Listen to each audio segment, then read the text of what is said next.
Muy buenos días amigos, una edición más de Pico a Pico. Sus amigas Rosa Bartra y Mónica Yaya los saludan este sábado 10 de febrero del 2024. Mónica, ¿cómo estás? Muy buenos días.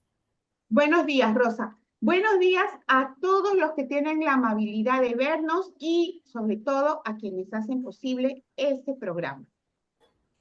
A la coordinadora republicana que produce Pico a Pico y a todas las plataformas a través de las cuales podemos llegar para poder interactuar. Síguenos además en nuestras redes sociales, las redes de Rosa Bartra y Mónica Yaya. Mónica, semana recontramovida, explosiva aparentemente, llena de dagas y cuchillos cruzados. Pareciera que eh, nos toca ahora hablar de temas que tocan a todos. Pero empecemos por el Congreso de la República, el tema de la interpelación al ministro del Interior. Vaya que se había hecho esperar. Mónica, amigos, deben recordar que la salida del comandante general de la Policía Nacional, el general Angulo, se dio porque supuestamente el plan para enfrentar la delincuencia, mediante el cual se establecieron los estados de emergencia, las declaraciones de emergencia de algunos distritos de Lima y algunos otros más en el interior, no había dado el resultado que se buscaba para controlar la cada vez más creciente delincuencia en nuestro país.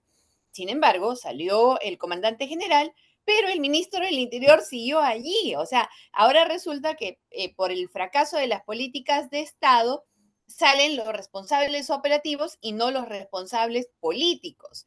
Y pareciera que como la delincuencia no da tregua, en el Congreso se han puesto las pilas y han presentado una moción de interpelación para el ministro del Interior. Esto es una herramienta de control político para que el Poder Ejecutivo responda ante el país por aquellos hechos que nos preocupan. Pero han salido, por un lado, el gobierno a decir que el Congreso ya empezó a desestabilizar al gobierno. Caramba, yo no sabía que hacer su trabajo era desestabilizar. Yo no sabía que pedirle cuentas es desestabilizar. Te juro que pensaba que el rol del Congreso era controlar al Ejecutivo, no aplaudirlo. Pero pareciera que el Ejecutivo ha entendido eso, que el Congreso está para aplaudirlo y ahora se quejan de una interpelación. Increíble, pero cierto. Llama la atención y bueno, debe ser porque han estado en semana de representación y además en receso parlamentario, que ni las bancadas de APP ni la de Fuerza Popular hayan suscrito la moción. Pero esperamos que el ministro del Interior vaya al Congreso y dé cuenta de qué es lo que realmente está planteando para frenar esta creciente inseguridad que la verdad ya nos está tocando a absolutamente todos. Es cierto. Yo, además, no sé cuál fue la verdadera razón de la salida del general, del comandante Angulo. Discúlpeme que no tengo en estos momentos claro el cargo que él tenía o Comandante general de la Policía Nacional. General de la policía, gracias. Entonces, pero lo cierto es que el pretexto que se utilizó fue porque no había tenido resultado la política contra la inseguridad ciudadana. Pero ¿cuál es la política contra la inseguridad ciudadana?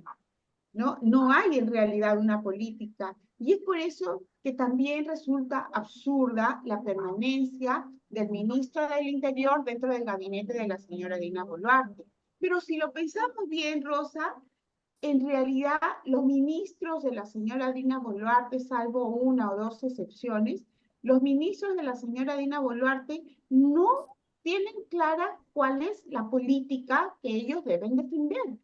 Ojalá el Congreso haga un buen papel, siendo una de sus tres funciones principales la de la fiscalización. Ojalá haga un buen papel y no solamente le consulten al ministro del Interior sobre la política de inseguridad ciudadana, teniendo en cuenta los resultados, los fallecimientos, los asaltos, las extorsiones que en estos momentos reinan en nuestro país, sino que fundamentalmente vayan hacia el resultado de los gastos. ¿Cuánto ha gastado? ¿Cuánto en compras secretas? ¿No? ¿Cuánto en compras sin aplicación de la ley de contrataciones del Estado? ¿Cuánto en compras directas?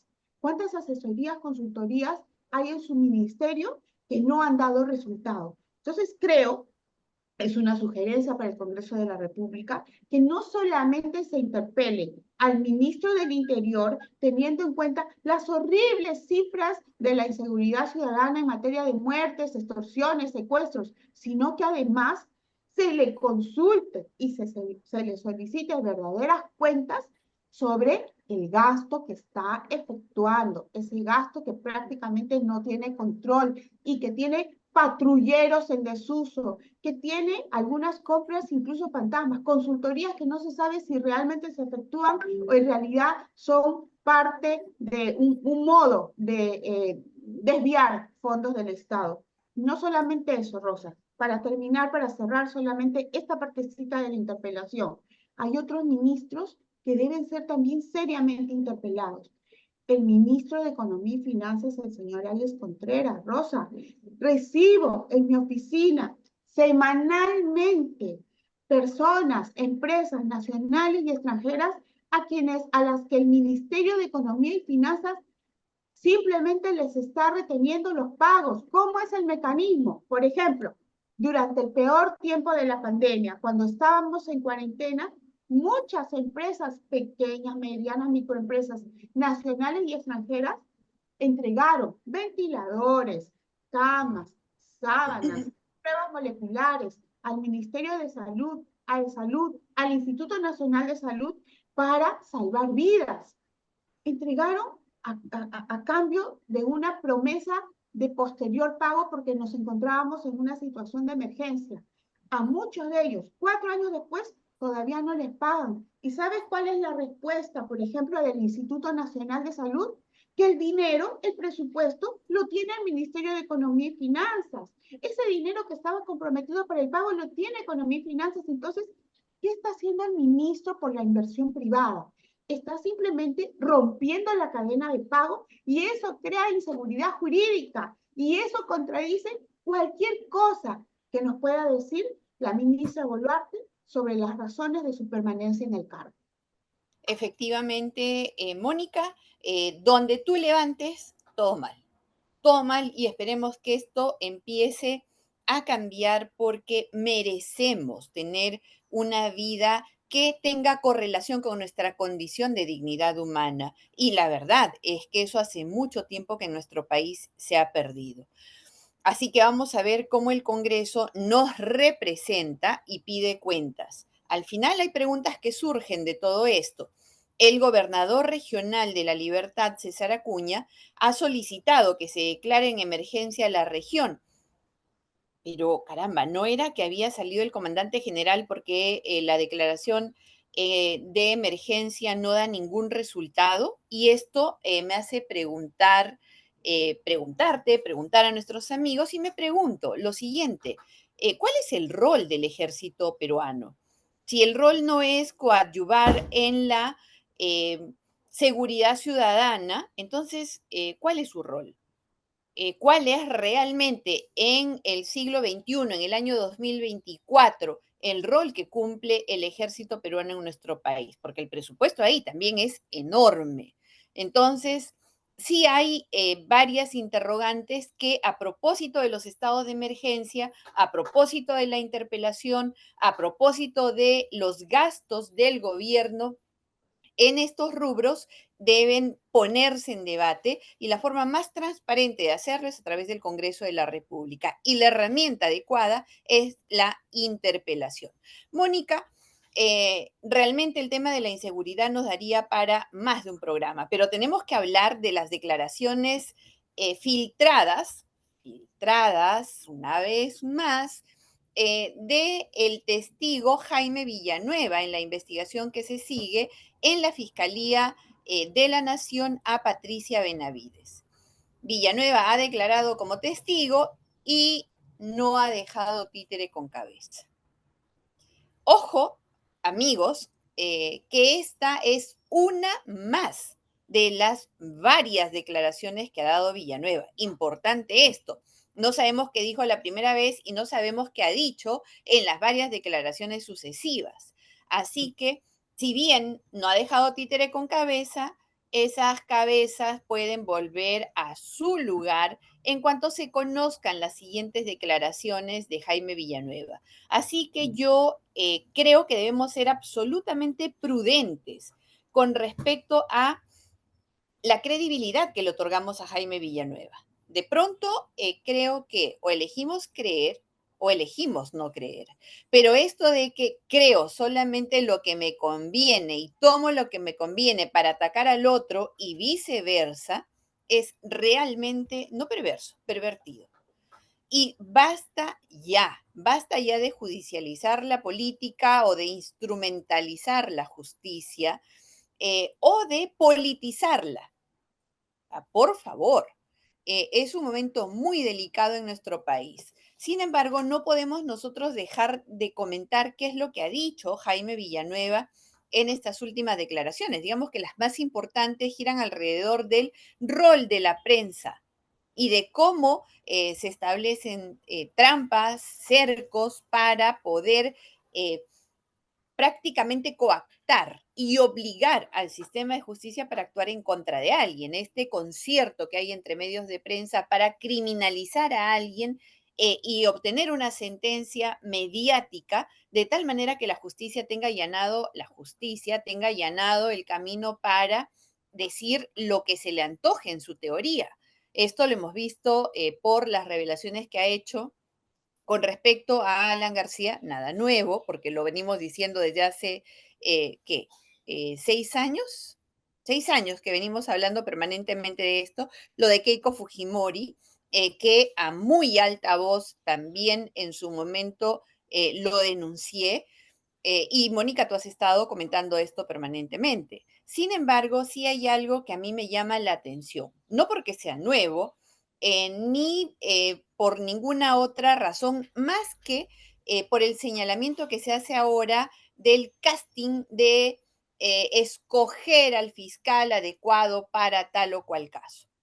Y se habla de no respetar el fiscal, el juez natural. Bueno, pues esta es una práctica común en el Ministerio Público y no solamente se ha hecho para José Pérez, sino se hace para todos los equipos especiales, porque conforman un equipo especial rompiendo el derecho fundamental al juez natural, al fiscal natural, de tal manera que hay casos que solamente van a determinados fiscales. Si eso no es direccionar el juzgamiento, yo no sé qué cosa es este tipo de prácticas. Así que creo que es un momento magnífico para hablar de cómo la conformación de equipos especiales, tanto en el Ministerio Público como en la policía, rompen el principio y el derecho al fiscal imparcial, natural, al juez natural, imparcial, porque, y además, ¿qué resultados nos han dado la conformación de estos equipos especiales?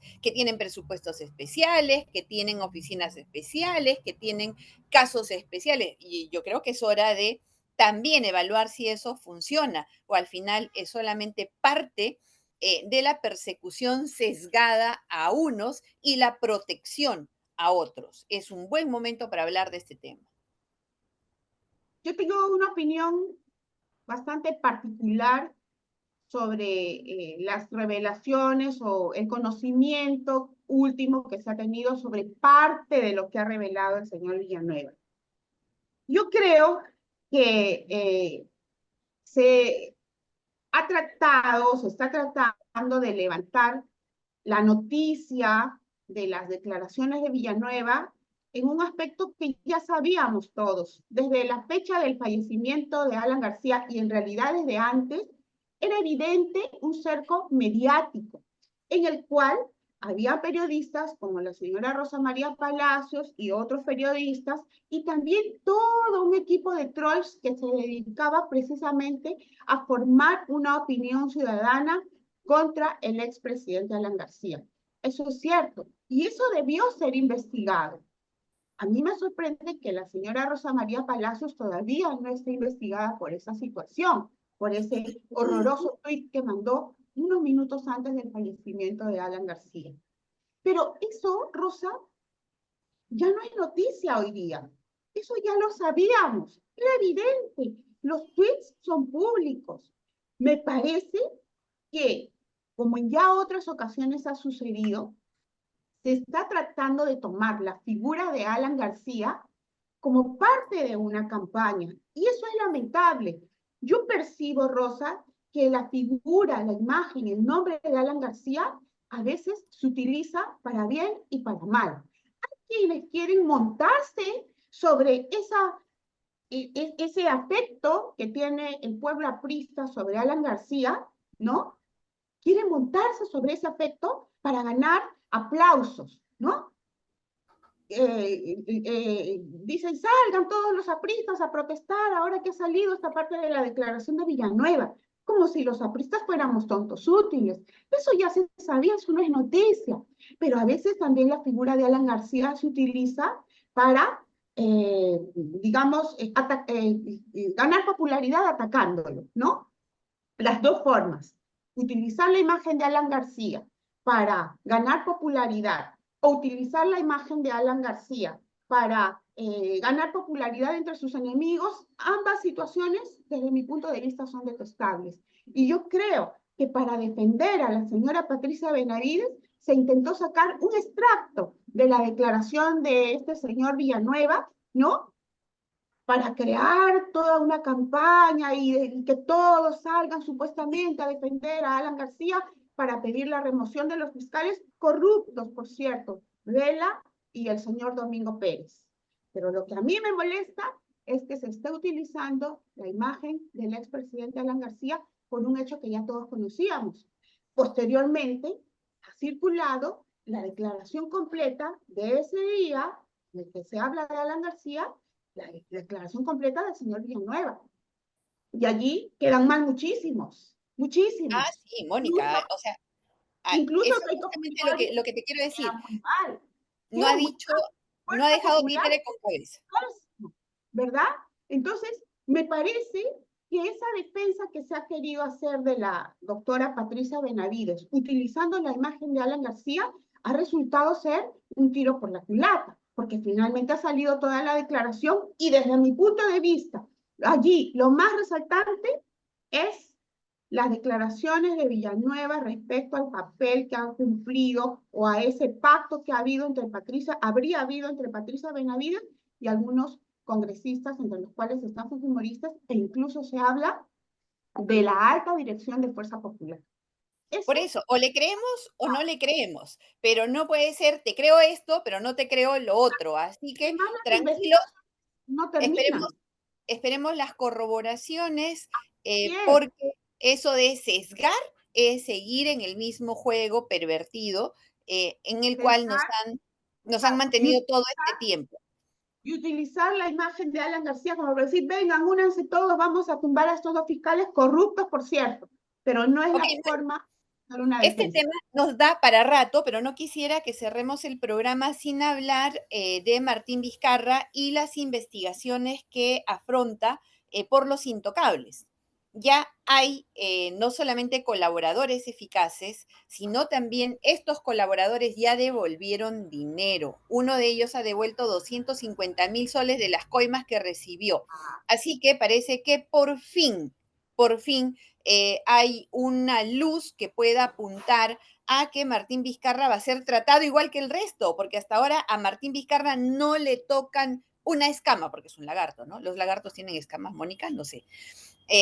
Pero esa piel de lagarto es realmente dura, no le entran balas, la justicia no ha encontrado arma que pueda tocar esa piel. Así que ojalá y a través de los colaboradores eficaces nosotros podamos conocer la verdadera organización criminal que Vizcarra habría gestado, habría colocado, importándola desde Moquegua para hacerse de todo el patrimonio de los peruanos para sus bolsillos y pintándose como el gran moralista, el gran demócrata y el padre que todos los peruanos deberíamos tener.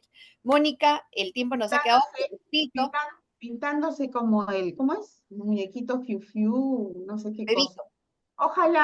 Ojalá el señor Martín Vizcarra reciba la sanción moral, política y penal que le corresponde cuando termine, además, la inmunidad de la que él todavía goza. Porque además de ese robo de dinero en las obras de Samegua y en otras del Ministerio de Transportes y Comunicaciones, hay mucha gente que resultó estafada por empresas como China Heshova y por otras empresas chinas. Resultaron engañados muchísimos pobladores de Ayacucho, Puno, Arequipa, Moquegua, Cusco, y hasta ahora no reciben ni el pago ni la justicia que ellos esperan. Y hablando de justicia, que todo este tema del señor Villanueva, ¿no? Y las declaraciones no dejen sin justicia a quienes también están siendo víctimas del pésimo gobierno de la señora Dina Boluarte y de muchos actos de corrupción que ahora mismo se están ejecutando. Mónica, hay algo importante y para cerrar Vizcarra tiene inmunidad por los temas desde que él fue presidente de la República. Por los anteriores no tiene inmunidad. Sin embargo, pareciera que tiene más Pero lo de inmunidad. Samegua, Tiene inmunidad. se dio cuando los contratos con China Heshova se dieron en el año 2018 cuando él ya era presidente de la Por eso, República. ahí tiene inmunidad. Pero Lomas de Hilo, Reserva de No. Chirimayuni, Hospital de Moquegua, no tiene inmunidad e igualito no lo toca. Así que creo que él no tiene inmunidad, tiene una gran impunidad. Amigos, ojalá y la otra semana vengamos con alguna buena noticia. Esta semana ha estado un poco cargada. Sin embargo, no perdamos la fe, vamos a hidratarnos mucho, el calor está muy alto, cuiden a las mascotas, cuiden en especial a los adultos mayores y a los niños. Mucha agua a reponer los líquidos que perdemos por temperaturas tan altas. Hasta la próxima semana, si Dios quiere. Chao. Adiós. Chao.